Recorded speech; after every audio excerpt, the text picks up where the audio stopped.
দাদা তুমি কবে বিয়ে করবা? হ্যাঁ, কেন রে কুলাঙ্গার ভাই? কেন দাদা, মানে তুমি জানো না?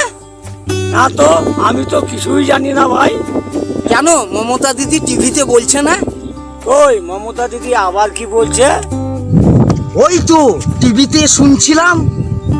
আমি তোমাদের দিদি, আমি মেয়ে দেখে বলছি তোমরা বিয়ে করো।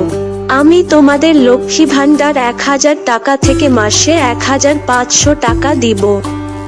তোমরা বিয়ে করো, আমি মমতা দিদি তোমাদের পাশে আছি। মমতা দিদি নাকি মাস গেলে পরে লক্ষ্মী ভান্ডার টাকা 1000 টাকা থেকে 1500 টাকা করে দেবে।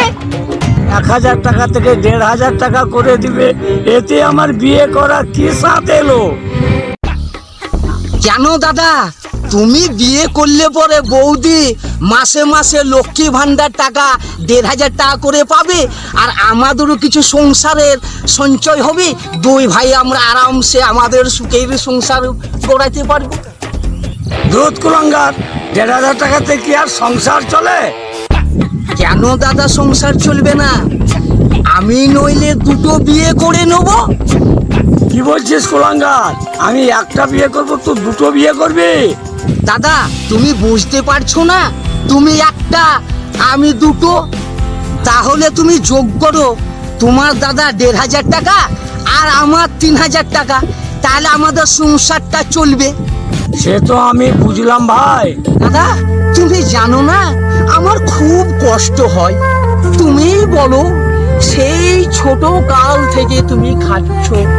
দাদা তুমি বিয়েই করছো না, তাহলে আমি বিয়ে করব কবে বলো?